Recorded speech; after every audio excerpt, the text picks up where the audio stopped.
Is creation just a word? Or are words the origin of creation?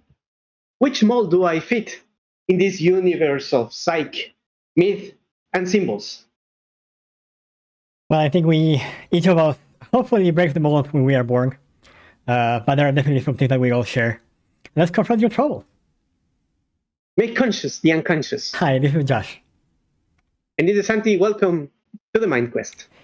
So today we are talking about this balance between individual and collective. Maybe bending a little bit of what we have been talking about the last few weeks. Now we are looking at this on a more wider perspective. Right? We've talked a lot about ourselves and how we become what we are, why we behave the way we behave. Today we are going to talk about how, or why I guess, humanity behaves the way they behave, and how we relate to those more human aspects of who we are. So yeah, that's that way we're having a sort. That's what we're having in store for you today. So there's a part of unconscious that's actually formative in our minds, and we'll walk through this quest with the help of two great characters on the field, Mr. Young and Mr. Boles. Yeah, so these two are psychoanalysts of different epochs, right? So Jung was one of Freud's disciples, and we'll talk about Freud a little bit today as well. Jung sort of breaks with Freud precisely because Jung begins to travel around the world and take into account different cultures, different perspectives. He begins to realize that there is more to the unconscious than what Freud at that point in history wants it to be. So they fight, they break up, and Jung goes on this somewhat esoteric, really, journey to understand the unconscious as a human phenomenon rather than just as a human characteristic, if that makes sense, which is how Freud would see it. So we will talk about that today, among other things, but we begin with psychoanalysis, Jung and Freud. So that's like framework, right? It's between the autonomy and the self-regulation and what the archetypes and the architecture of the psyche is. Mm-hmm.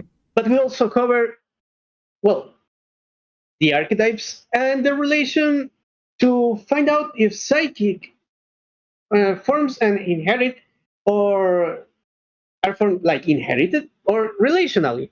So what else is in there? Right. I think that something that comes into play today as well is this idea of the collective unconscious. And this idea is linked to a lot of, like I said before, esotericism and like mysticism. We will see today that that's not necessarily the case. But there is a lot to say about how these cultural symbols in many ways reflect our individual experience. And I think that what is worth rescuing from this idea of collective unconscious is this connection with the rest of humanity and the symbols that we share with other people. And that's what we are going to cover today as well. So when I was making my investigation on this topic, I find out a lot of stuff that actually sounded hocus pocus, as you said. And it is fascinating because, well, somehow at some point, these guys actually discovered that there's a way of healing through unconscious forms. And either through individuation or turning the unthought known into thought. So somehow like how we start our sessions, right? Yes, I think that very much a lot of the symbols and archetypes that we will talk about today, they are tools, right? It's important to remember that Jung and Freud, well, yes, we have these philosophical discussions and we talk about causes and all of that. Both of them were analysts. Both of them were trying to help people be happier, get better, deal with their everyday issues, right? So while it is true that we will talk a lot about these more abstract ideas, it's important to remember that the backdrop where these ideas happen is with these people who are trying to help other people. So the symbols that that Jung kind of puts together and organizes or discovers, well, let's say organizes, these are tools of healing, and that's how he sort of discovers them as well. But maybe, as a way to keep it connected or grounded, we can begin with, the story for today or whatever is going on with you today. So, whatever's on your mind today. Let it come out, you said. Let it come out. Well, sorry, to be completely honest with you. What did there? So you are right as well. Unfortunately, because Jung talks a lot about the role of spirituality as well in mental health, he is taking out of context very often into this more mysticism side. So in that spirit, I actually pulled out my tarot deck. So I have a few cards here, and I will be showing you as we go along. Let me see if we can see the first one here. So this is the Hermit. And the reason I am showing you this is because these are symbols, right? And as we go along with our conversation today, we will see how these symbols that I pulled almost at random from the deck before we started, we can connect them to what we're talking today, and we will see how that works. I want you to see that process of, collective and conscious symbols. We are here, two people talking. How do we do that? So that's why I brought these symbols for today. Now, go ahead. That's nice. I have mine just in the back. Yeah, perfect. We'll play with it later. Maybe a Yu-Gi-Oh stuff too. In the magic cards, yeah. So, well, yes, to be completely honest with you, and as I was starting this, at university in my arts career, I actually get involved with this field of aesthetics, yeah, where you're supposed to be studying this idea of collective unconscious. But from an aesthetics perspective also, there's a lot of this, as you call it, misinterpretations of the text. So they are actually matching it to the needs of creation in order for you to be a little more mystical somehow. And I never really cope with these ideas. So because at some point they started to sound a lot like this dreamland idea that we are all sharing, and we're in some sort of real life matrix or 13th floor illustration for those of you who are sci-fi fans. And I also tried to get into the idea of, okay, let's keep this diary of dreams, and try to write down what I'm dreaming of so I can get better ideas of what to create. And I actually managed to use it at some point to create my first comic book tryout. So my first comic book tryout, that was my first exercise creating a whole book, was made out of actually recorded dreams. I think I saw it. I think you showed me at some point. Yeah, I presented to you a while ago. But then within me, I got this uncomfortable feeling that the information was not complete on the map. I mean, what they were showing to me was incomplete. Yeah. And I started to relate to stuff somehow, make my math, and things didn't patch up. They didn't stick. So this unconscious dreamland, unthought known, or however it is called, what it really is. Okay, that's a heavy question. Okay. Okay, so we're talking about Jung and the Bolas and psychoanalysis today. So let's start with the very basics, right? Which is the unconscious. As we talk about the collective unconscious, as we talk about our actions that, like you were saying before, maybe we cannot fully explain, or feelings that we cannot logically put into words.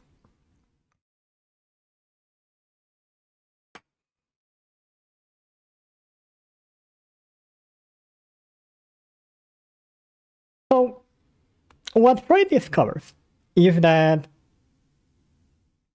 whenever we make a choice, and at the beginning he's talking only about like big choices, like, okay, who do I marry? Eventually he realizes that this applies to pretty much any choice. Freud begins to, when he's working with people, he starts realizing that people aren't always rational thinkers. And they don't always do what's good for them, and they don't always avoid what's bad for them. So Freud is trying to understand why. Like, why do we not behave like animals who go for what's pleasurable and avoid displeasure, right? Why do humans have toxic relationships? Why do humans do drugs? Why do humans get into gambling and lose everything? Like, why do we do things that we know are bad for us? When I buy a pack of cigarettes, there is a dead guy on the box.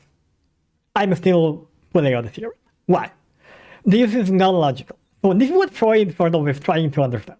Why are humans the way they are? Why do they behave like this? Between Freud and his friends, they sort of realized this. When we are born, we are still sort of one with nature. We are this baby that has very little on their mind, that has existed for the last 9 months in this perfect environment of safety or of warmth, of having their needs met at every second. And suddenly they're pulled into this world of humanity. This is where the unconscious begins to appear. When we're born, there isn't really an us. There isn't really an individual yet. It's just a human animal, a baby that is part of nature still, or the rest of nature. At some point, we feel hunger for the first time. And our imperfect caretaker does not satisfy that hunger immediately. So maybe our caretaker is ready for the room, so we have to start crying. Maybe we have a neglectful caretaker, so they let us cry. When that happens, when that first experience of me being incomplete occurs, this separation between me and the external world becomes concrete. I realize that I cannot fulfill all my needs. So there are at least two things in this world: me and not me. Me and the other. And this is how the individual appears. So now the baby that was born as a like, I think they will use this term of like omnipotent, like complete being, is born, realizes they are imperfect, and this separation between the world and me appears. The individual appears. We still don't have a conscious, but now we have one. We have I. As we grow older, our caretaker is going to be fulfilling our needs. So as we grow older, we get the impression that all we need in life is this caretaker. They feed me, they clean me, they if I'm cold, they give me more clothes. If my hair grows too long, they cut it in my nail. This is a perfect caretaker. I don't need anything else in life. But there begins to appear these, Freud would call this the dyad, these sort of unconscious desire to sort of merge together, of the mother wants to absorb the baby, be with the baby every single time. Taken to the extreme, we call them like helicopter mothers that do not leave the baby be alone for a single moment. Same thing with the baby, right? If this being is feeling all my needs, why would I need anything else? So there's this sort of push towards unity, I'd say. This is the second moment where unconscious actually appears. But at some point, something has to break this tie. Because no, actually, your mom is not all you need in life. You will need other people, right? So at some point, this break has to happen. And the same thing with your mom. You are not going to be with your mom your whole life. She needs to understand that you are an individual that is separate from them and will not be with her your whole life. So this is what the psychoanalysts call castration. Because another element of another person comes in, either by just gathering the attention from your caretaker. So if it's mom, maybe dad or other mom is going to demand attention, so they go with them. If it's a monoparental house, maybe there is a grandfather, maybe there is a grandmother who demands attention from your caretaker. So your caretaker, it becomes obvious your caretaker is not yours, right? This separation curve. This is where the unconscious appears. Because in this moment, it becomes obvious that we are limited beings and that what we thought could complete us cannot complete us. There is this moment of anguish, of this primordial anguish of the void, of experiencing this being a limited human being. To avoid going crazy, your mind represses some of those primordial anxiety. And this is where the unconscious appears. So your unconscious becomes sort of a jailer of these overwhelming feelings of inadequacy, of hate that this person left you, of like anguish at being limited and being able to die like this. The unconscious appears as a defense mechanism, as a way to contain these things so that you can continue to exist in your relatively happy, not thinking about the purpose of life existence, while these things get healing. And as you grow older, more and more and more things will get healing. Because society tells you to repress a lot of things. So you have to repress your sexuality, you have to repress your violent urges, you have to repress your immediate needs, you have to wait. You have to participate in things like money. So because of that, as we grow older, more and more things get repressed, and that's how the unconscious sort of becomes part of us as we grow older. This is what Freud discovered. I just summarized 100 years of psychoanalysis in 5 minutes. But what Freud discovers is this, that it is this unconscious, these primordial things that we are not aware of for our own good, that actually dictates a lot of the choices we make in our life. So when we talk about unconscious, this is what we're talking about. This side of you, that it is you, but that makes choices that you are not aware of. And then you, the thing that talks, to sort of will come up with excuses for those decisions that your unconscious made for you. This is Freud 101 in 5 minutes.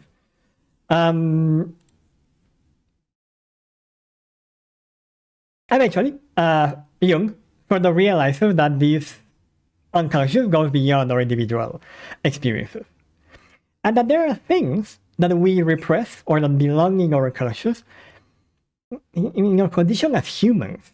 And there, what he finds at first is that some symbols appear in cultures and languages and contexts that are completely separate. So you have stories in Mesoamerica that echo allegories and concepts found in native Chinese tribes. And we will see sort of why Jung thinks of this as well. But this is where this question between how much is me and how much is the collective sort of begins to appear. Where do I behave the way I behave because I want to, or because there is something else influencing the way I act? I don't know if this makes sense or answers the question. But yeah, but actually plants a lot of more questions. Good. That's a good. Let's try to move a little forward on this. That makes me thinking of, so somehow we are to fit a mold. But what about being taken out of the mold? Right. I first heard of this idea, this world in the role-playing games area. And in literature, of course, a little later, when I started writing some stuff. And then I realized it was a part of psychic studies. So the word is archetype. And I've got this idea that we all fit one or more of these presets. Yeah, generally, because they're described in different ways. But somehow they also relate with this idea of the horoscope.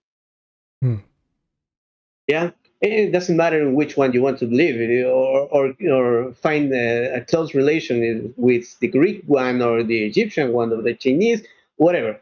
But that kind of descriptions of the characters had this connection. Later, when I was already a teacher, I found in a pile of abandoned books in a collapsing building a book on characterology. So I got okay. We've been trying to describe this stuff on how the character of a person is actually built, and that there are like parameters and stuff that is repeating and somehow fits the same idea. But we started with myth, and little by little we've been trying to make it fit on some more scientific explanation of the stuff. So that's what I get from my findings. You're the expert here, so I hope you may clear it up for me somehow. But I get this idea. So how the way I see it, like deep within me, transforms these universal archetype patterns.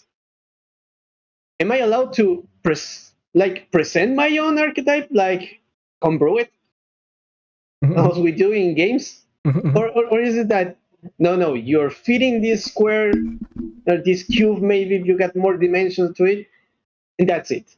That's your archetype, and you're gonna stay like that.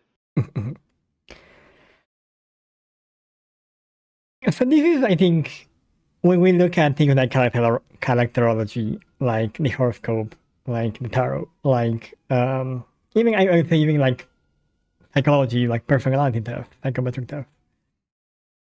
I think there is this tendency to think that they are prescriptive.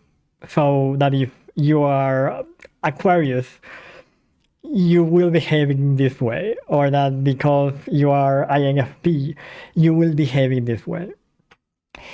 We have this tendency to think about this like that because that's how medical tests work. If I do a test, a blood test, and you have diabetes, we can predict what is going to happen with you, right?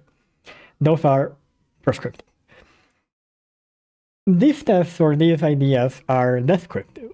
So, in many ways, archetypes don't come first. People come first. And then from the collective of these people's experiences, Young or whoever, pulls out an archetype and says, all of these people had an experience like this. Like, for example, all of these people have an experience of feeling that there is a side of themselves that they cannot accept for whatever reason. So that would be Jung's shadow, right?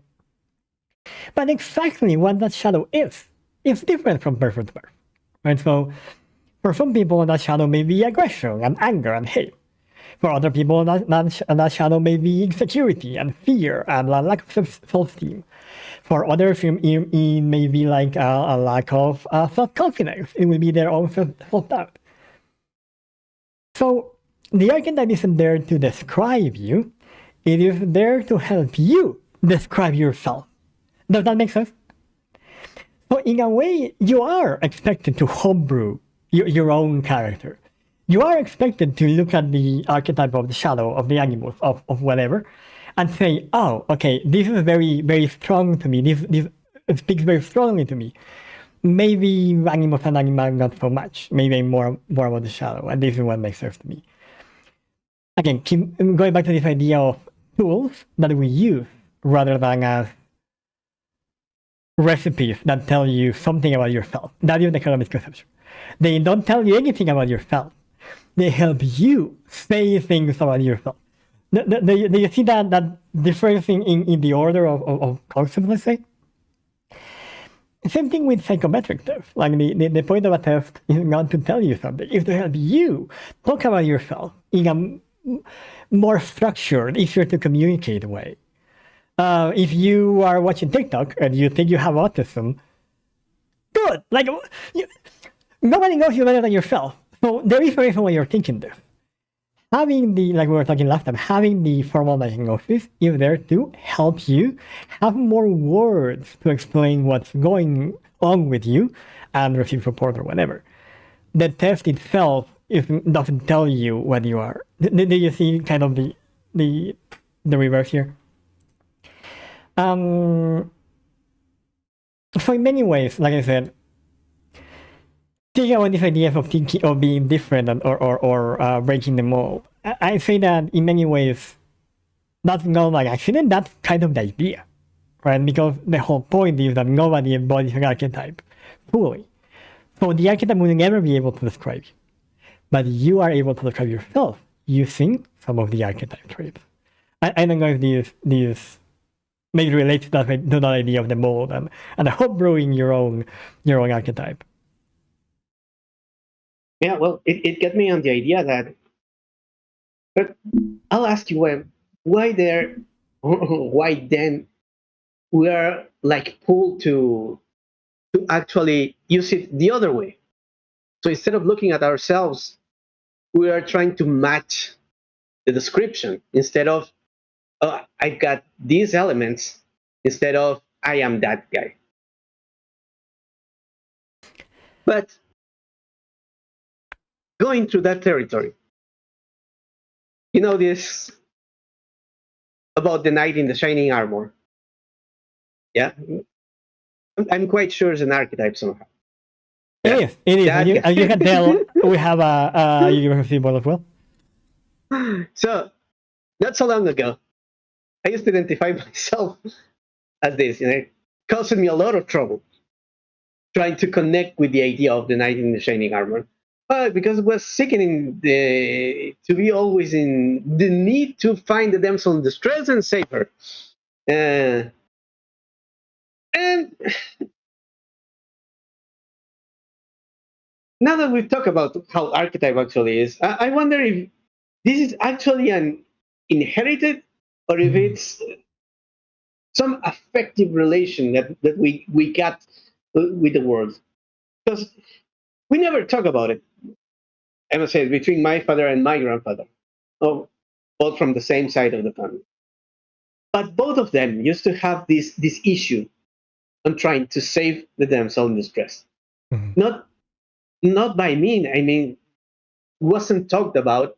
My dad never talked about, but his issues show me that he was in that try to be supportive way with other people, especially with women. And my grandfather was exactly that, but with the and I don't know, ladies man additive to it. So I do understand that somehow it could be transmitted without even being talked about. So there must be an element of genetics that's somehow involved in this situation. Uh, then, how is it that these ideas of what is collective and what came to me as an early relationship shaped these stories that I live out unconsciously?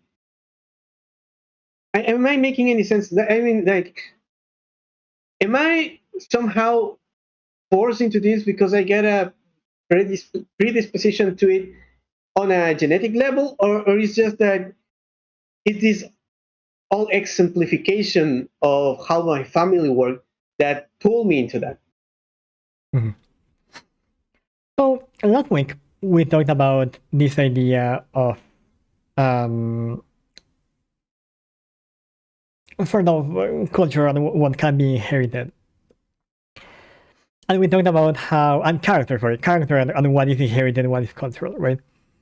And when we talk about character, one of the things we said is that we are born with some sort of tendency towards some behaviors, right? Like some babies are more chill, some babies are more problematic. And on top of that, we build a what is our personality or identity when we become as we grow older. In this case, you are kind of cluing back into that idea. So on one hand, yeah, maybe there is some shared trait, character trait that your paternal line is inheriting, right? Maybe there is some character trait there. But it's very important to remember that culture is also inherited. And whenever there are these discussions about genetics and mental health, this is often left aside. But we have to be clear about this. Culture is also inherited. You also inherit your beliefs, your customs, your ideas, whatever, from your family, usually from your primary caretaker. Um, so sometimes this idea of genetics is used to sort of exonerate the family's behavior from whatever is going on.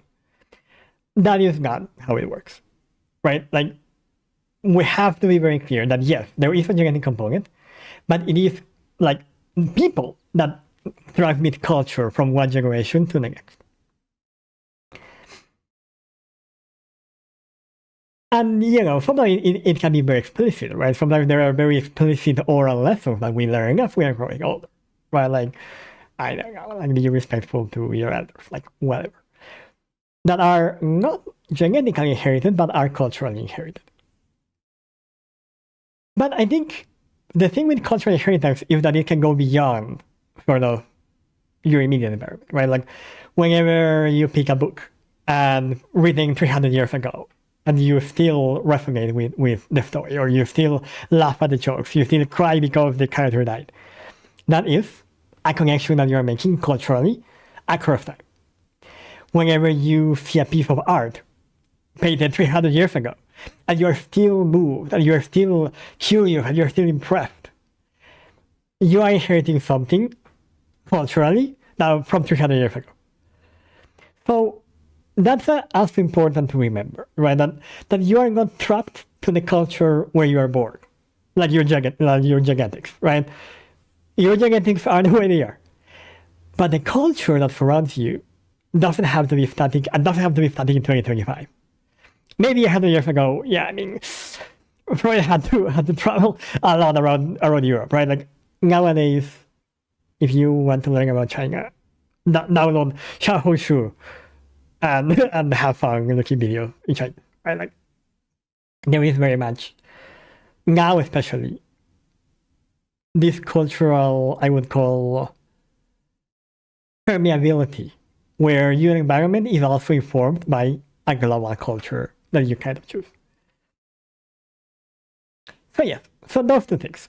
Yes, there is a genetic environment, but also culture is also inherited. We also transmit culture, usually to your primary caretaker. So that take me to another place. And as we dig into this framework, Mm. I can only think of these symbolic patterns, elements in visual arts, Mm-mm. uh, especially in painting and sculpturing, because they're like the two main blocks of creation, right? The bidimensional, three-dimensional spaces. And as movement, symbolism surged about mid 19th century. Let's put it like that, as a movement. But actually, using symbols and elements of symbolic representations come way back to the beginnings of when we weren't even Homo sapiens. So there are Neanderthal paintings on Mm. how to capture the spirit of a buffalo, a hairy buffalo, or a mammoth, or something else. So we've been using symbols from a long time ago, even before we started using actual language. And that got me to, so historically, you can say that visual arts are like the basis of this idea of using symbols to communicate and working around symbols to get the idea of capture and engage into uh, this idea of magic at first, but uh, as we're walking through, we get to understand. What I'm trying to understand that somehow this magic turned into reality, into how we work with our psyche, what we actually end up believing is true, what is real. So when I encounter symbols or meaningful objects in my life, how might they be communicating the language of my unconscious? Because you see stuff, but you're not always directly connected to it, but something resonates behind. Yeah, is there was a study. I don't remember exactly the name of the author, but that was something on the aesthetic of the objects that we prefer. And there was an analysis on forms and stuff, and he talked about the bullet point view of objects, how objects in a bullet point end are actually attractive to mankind to watch, or how round, spheric, voluptuous figures are attractive in a more sensual or sexual way. So there are elements and symbols visually that are attractive. Also, musically, there are this kind of stuff. It's way more studied than what visually happens, but how how is actually this connection coming to our unconscious, resonating to us, and then going out as a different thing? I know I may be getting it too complicated, even for me, but I do I do get this idea that okay, we connect, we don't know how, and then something else comes out.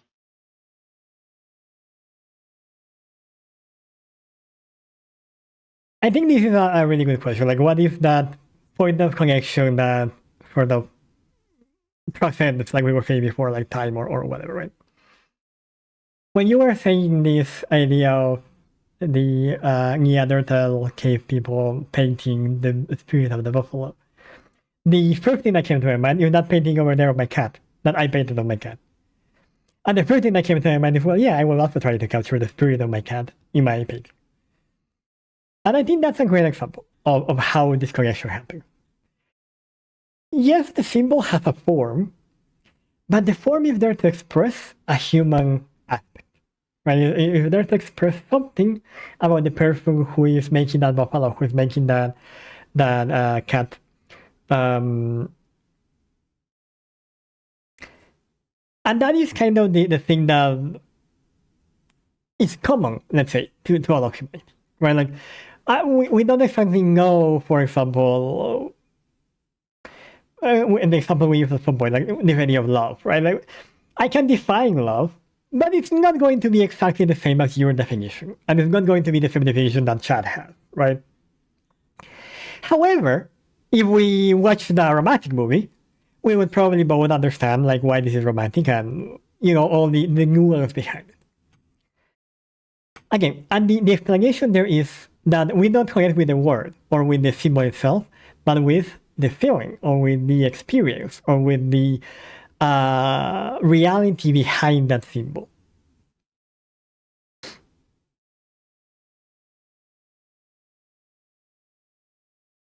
I think something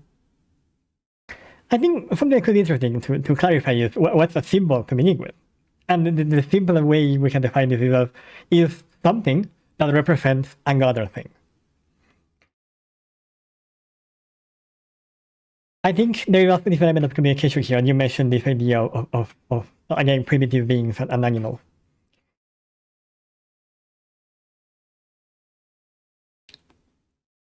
Some animals, like monkeys, dogs, and generally some mammals, are able to do some limited abstraction.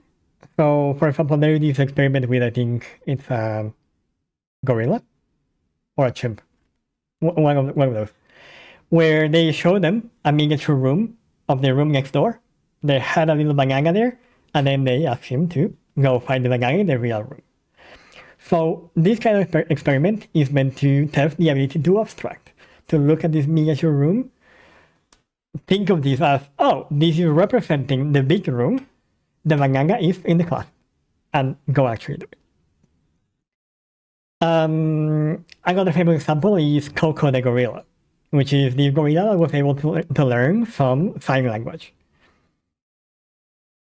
Again, there's some limited abstraction. There's some limited ability to think of what is not there. If you have a pet, if you have a cat, your cat is probably able to communicate with you at will. They will look into your eyes and yell at you. There is some limited ability to abstract, to understand that by yelling at you, they are asking, you will give them food. There is this ability to see what is not there. Where the difference appears is in thinking about what we're thinking. That's the part that other animals cannot do. So your cat can understand that by yelling at you, you will feed it. And it can even modulate its sound for different things. Over time, you may learn to understand whether your cat is hungry, whether they want attention, whether they want water, by the difference in the sound they make. All of these minutiae are accessible to them. But to understand where the food comes from, like the global chain of supplies that are required for that cat food to exist to begin with, because it's not natural, and to get to their plate, that level of abstraction, of thinking about what we're thinking, that is not possible. Coco was able to communicate, to name things. She wasn't able to ask questions like, who am I? Or what's the purpose of a gorilla? Or what's beyond the sky? Yeah, these ideas are not, these are very human. The chain of symbols is human. So when I say apple, I can only tell you what an apple is using more symbols. So I can tell you an apple is a fruit from the apple tree that is generally red, can be green, can be yellow. All of these are words. I am not really showing you an apple. I am not really like there is nothing about the apple that connects to the word apple, to the word red, to the word tree. An apple is just an apple. There is nothing in your cat's hunger that connects to the global chain of supply. Your cat just learned that if they do this to you, you do this. But you can think, this fucking cat they just ate 2 hours ago, it's not lunchtime, I'm not going to give them more food. That abstract thinking is human. Thinking of what we're thinking.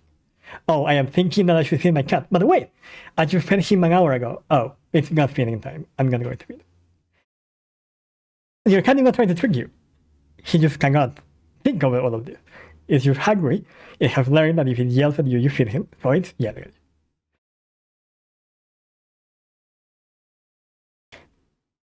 I don't know. I don't know if this was the question or if this answered the question, but that's kind of where symbols come from this initial sort of learning that we do as animals. When we start thinking about what we're thinking, then it becomes human symbolism. Then it becomes language. Wow. Talking about symbols, this podcast is actually a symbol somehow. Because behind this is what we're doing. We're mimicking something else. We're mimicking actually what happens on the Healer's Guild. But I'm unsure now. That does this got something to do with all this individuation, transformation? Is it a healing thought and conscious form? And I mean, it's like at the very beginning, and I repeat it. It's like a mantra for us now, to make conscious the unconscious. Is that what Mr. Bola said with that unthought known into thought? And if so, how connecting with these patterns can help me develop greater psychological wholeness? Right. So how do I use the tarot to become more healthy?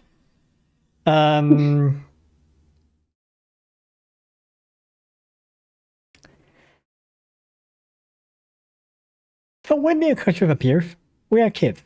We don't have the resources, like practical resources, the linguistic resources, the like intellectual resources to deal with the situation that we are facing. Right? At the end of the day, the world is the same whether you're a kid or an adult. Right? There is some protection for you as a kid, but not always.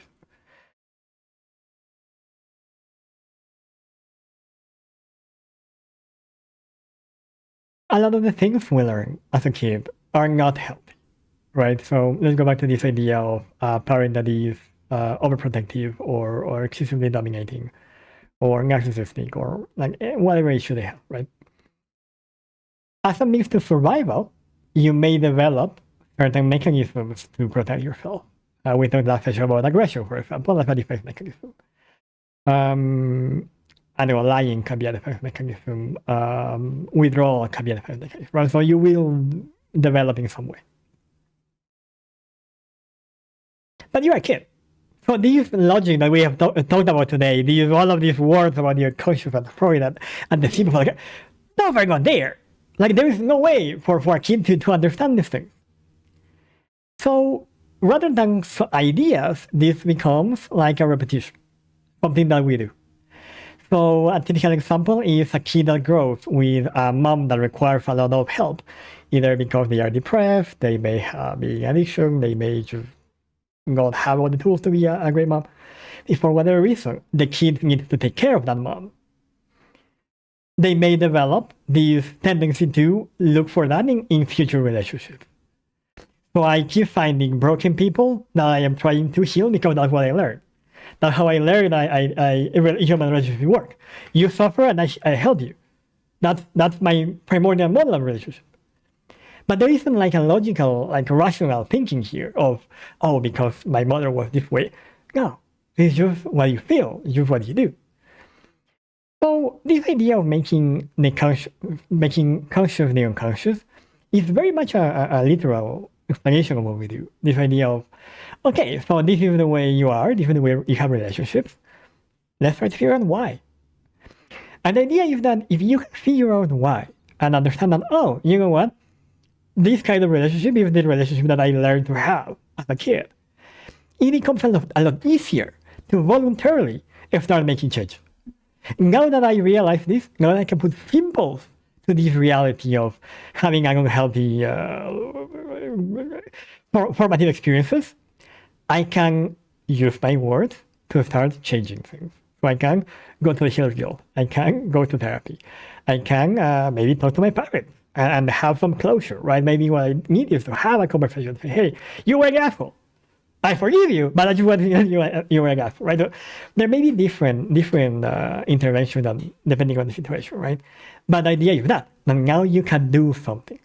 So you are no longer like just condemned to repeat this pattern that you learned as you were growing up. You can now operate on it. You can now say, wait.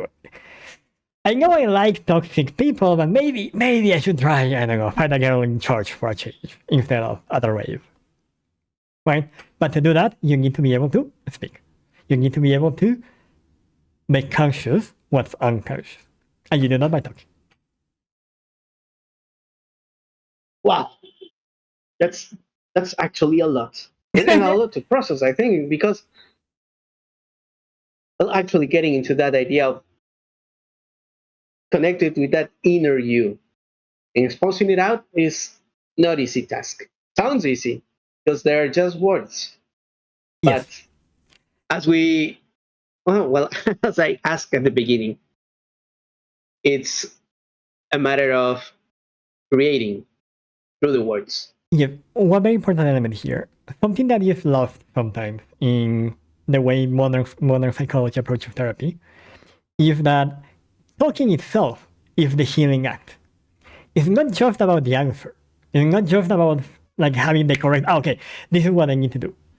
It is talking itself. It is thinking about yourself that actually heals.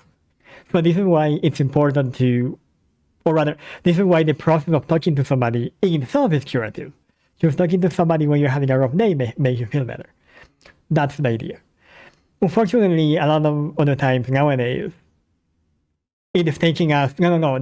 What you need is the recipe. Okay, we were talking about in the first session, like, okay, find five objects that you can see, four that you can smell, three that you can hear.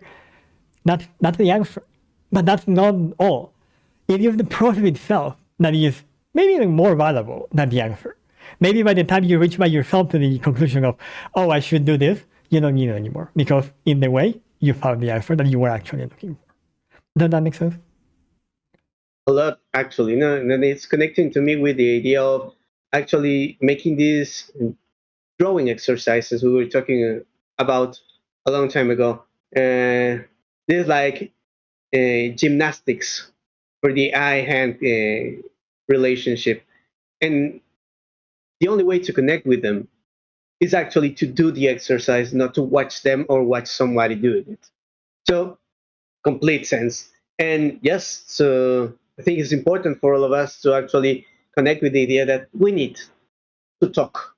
We need to create that safe space to let it out and actually find some healing. But since we're in that, let's see what webwives we know and what they've been acting to ask the AI about this topic. So I got some facts for you. Let's see how we as not machines answer to this. Just a quick element there.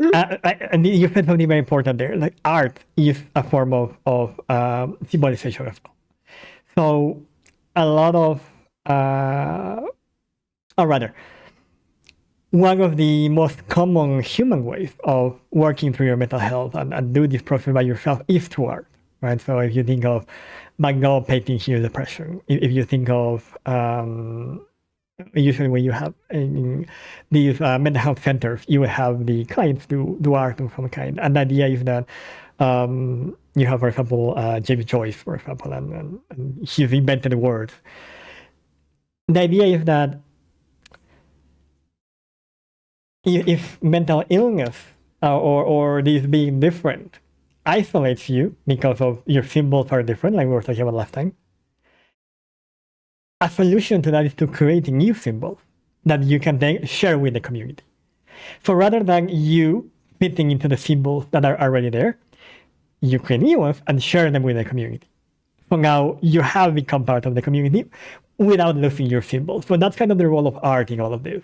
So talking is, yes, kind of the golden, the way to do it, but art is another way to do it. Like art therapy is a therapy for a reason, right? Because what matters is the mental process of creating the symbols, of working with them, rather than the actual form of what they are. I just wanted to add that before we move on.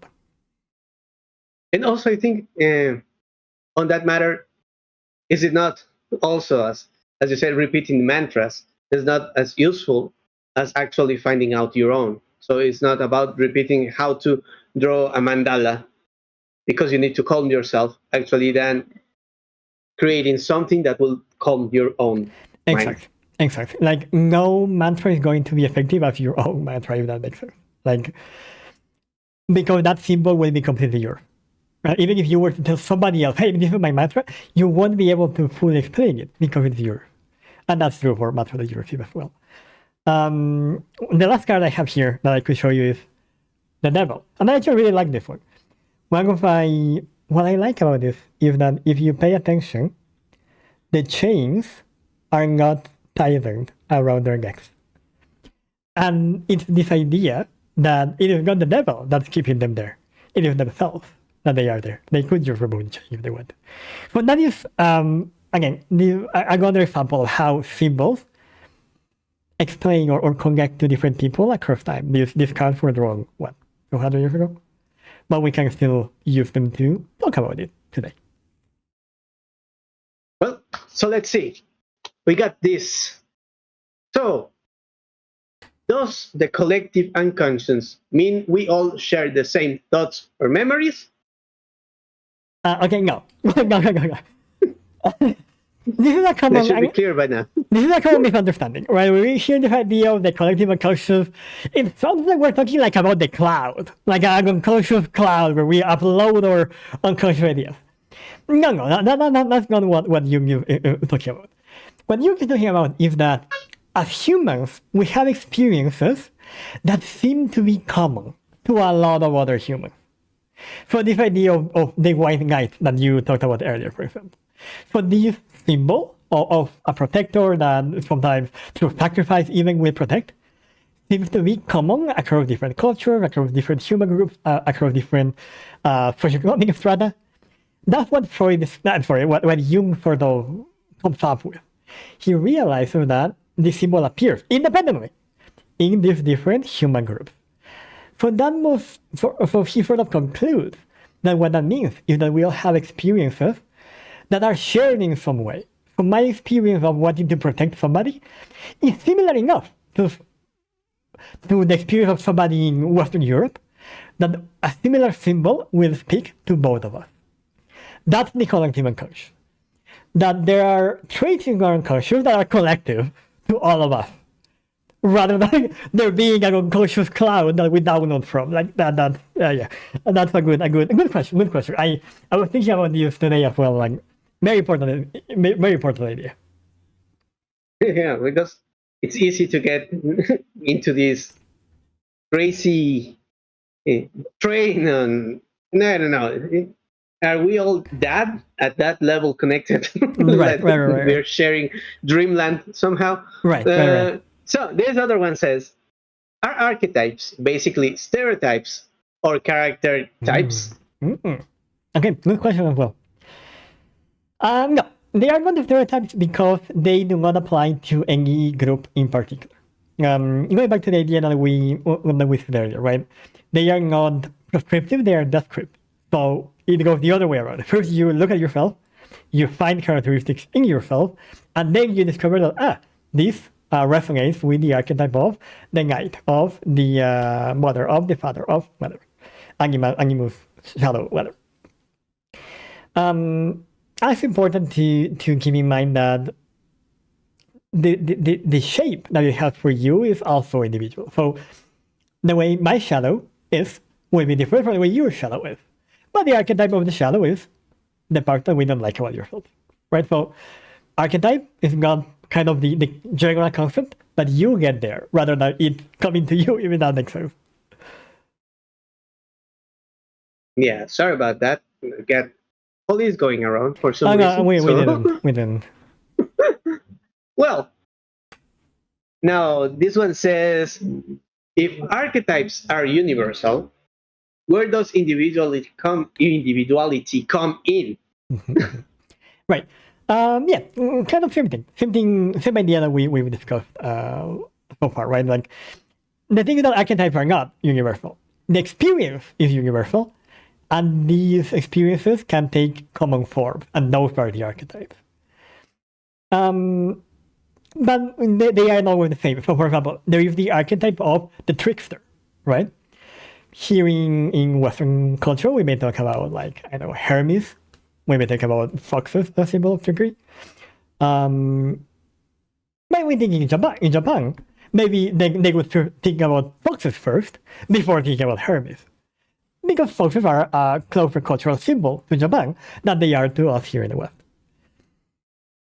But it is the same archetype of the trickster, just into different forms. So that's kind of the idea of archetype. The archetype itself doesn't have a form.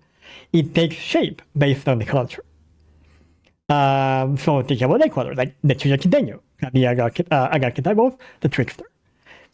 But it is completely different from a kitsune in Japan and from Hermes, the Greek god. Right? Like these are completely different, and yet they are all tricksters, and yet they are embody this idea of trickery and or wisdom through cunning.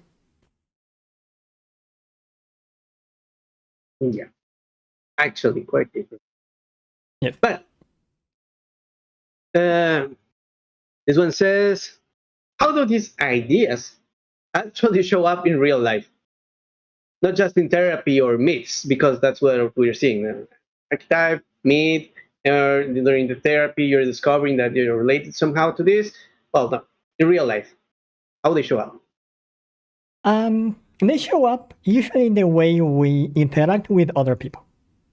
If you think about the shadow, for example, yes, there may be like your own internal conflict, but if you're having that conflict, it must be because something problematic about this is bothering you in your practical life. So maybe I am a very irritable person, and this irritability is my wife is now trying to leave me. Oh, okay. So this is my shadow.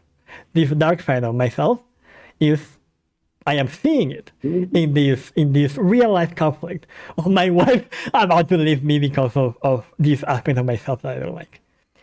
Maybe I'm not even able to accept that this is a problem. No, everyone in my family is like this. What do you mean I'm aggressive? Shut the fuck up. Right? So that is my shadow. So that is how it looks.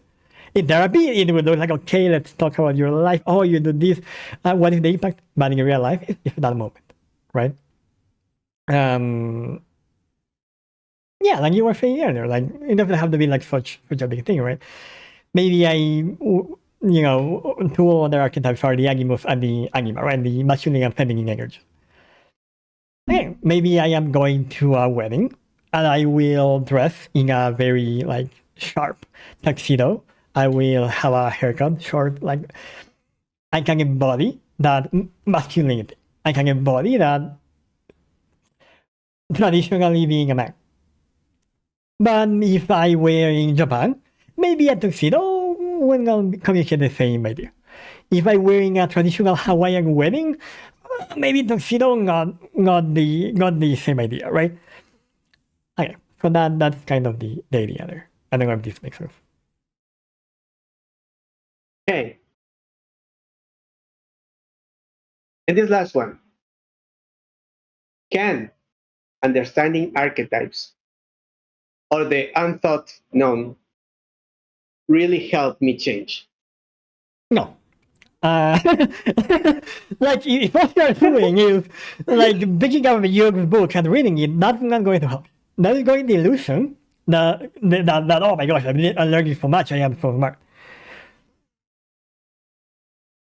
What really makes things change is making the decision to take a step to make things change. If I am in a toxic relationship, I can read all the Jung I want. That's not going to make me happier. I have to decide, okay, this is a situation I need to fix. So how do I fix it? Making that choice, making that decision, that's what actually helps you. Learning Jung's archetypes may be part of that process. We talked about how archetypes are a tool. But archetypes by themselves will not help you. If you want that, you might as well just read the tarot. Go to like a spiritual reading. Right? That's, change really is in the person, not in the tool. You may not know about Jung ever in your life and still be able to change and improve and use symbols in a very expert manner, right? It is more about you and that choice. The thing is that sometimes it takes time to get to that place where we can make that choice. I had a teacher that used to say, psychoanalysis takes one session. In one session, the person clicks, problem solved. The problem is, it can take years to get to that one session when the person does the thing. That is the idea. It's not just about having the information, it's about being able to see how everything in your own life comes together. And that depends on you, because your analyst doesn't have that information. It depends on you. So it's really there that change or improvement lies. In making the decision and working on it, just information is not going to help you. Just information gives you the illusion that, oh my gosh, I'm learning so much. I am growing. No, like you have to actually do something with it. I think even like on a professional sense, like going through university and doing the master's, you can see it very clearly. Like for all the people talking about Freud, about Jung, you just like nothing else. Sorry, you didn't see that.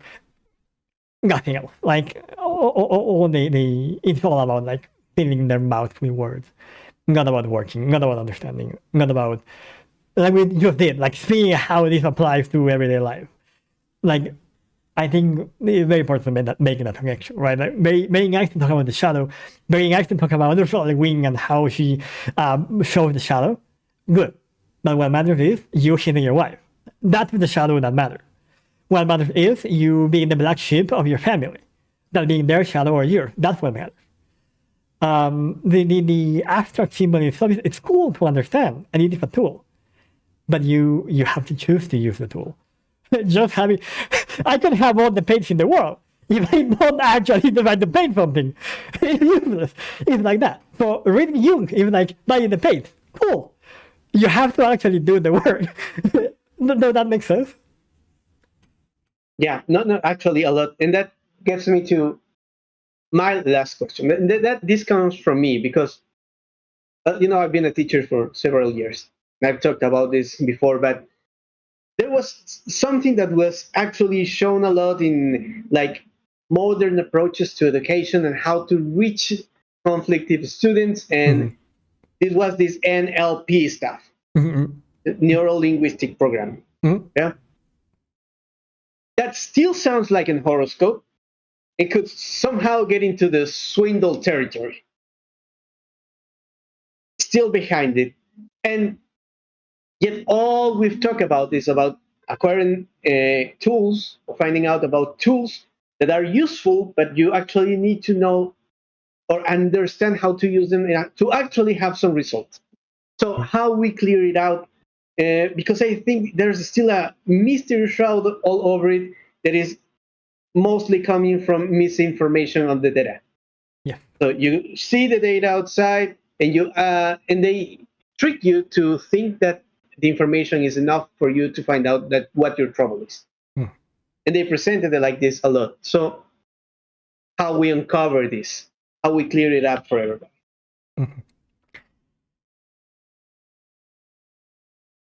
So controversial take. I'm going to say neurolinguistic programming is just the latest game for what was always known as rhetoric, as the ability to use your words to influence other person. So the Greeks talked about rhetoric 2,000 years ago. I think. Sorry, for what's the question? Sorry. How we clear it up. So how we make it. How we put the tools to service. Excellent. Because that's the thing that is not out there. Excellent. So, okay, so there are two elements there. One, We already talked about this. Like the most like obvious or the most like everyday, let's say, form of doing this is talking with a professional like a for your therapist or whoever, right? Not so much because of the other person, but like I said before, because it is the act of talking itself that is what's moving things in your brain. It is the act of talking itself that is forcing you to think. You cannot think without talking, or you cannot talk without thinking. Sorry. So it's kind of a way to force you to talk.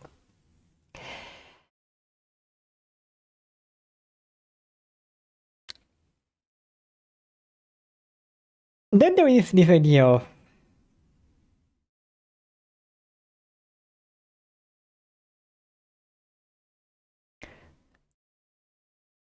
so all right, let's think of neurolinguistic programming, right? A tool. It can be useful to influence other people. Like I said, this is just rhetoric. But it isn't useful for you because it's very difficult to gaslight yourself. Not impossible. You can absolutely gaslight yourself. But it is very difficult to do it on purpose. Because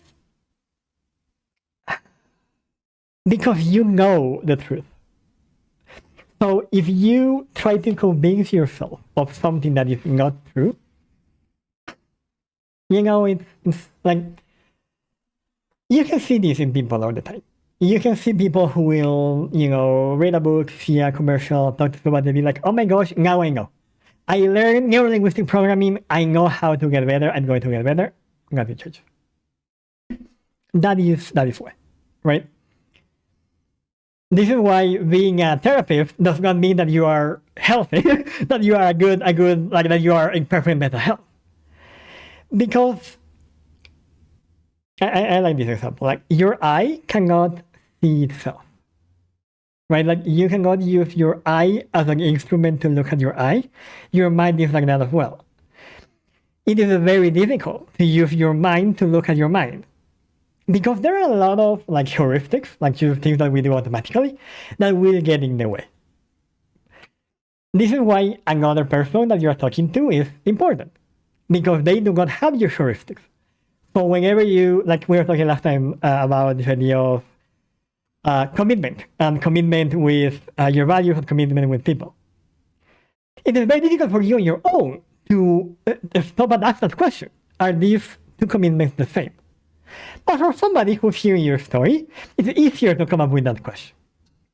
Notice that what I come up with is a question, not an answer. I don't know whether it is the same or not, so I ask you, like, is it the same or not? And then we see what comes up. That is kind of the key here. That it is not the knowledge itself, it is the use of this knowledge, and the use of this knowledge is talking about it. So if I learned that NLP is the business, great. So now I need to talk to somebody about it so we can talk and see how it affects me, how I use it for myself. But you need somebody else there to help you see that. Like I said, it is very, very difficult. Not impossible, but very, very difficult. Most people cannot do it. So yeah, so neurolinguistic programming techniques like that are useful to sell, to manipulate people, but they are not useful for yourself because you cannot manipulate yourself.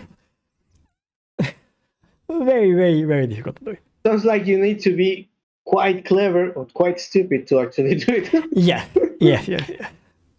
Yeah. Or you have to be like a spiritual master that can just lie to themselves easily and something like that. Yeah.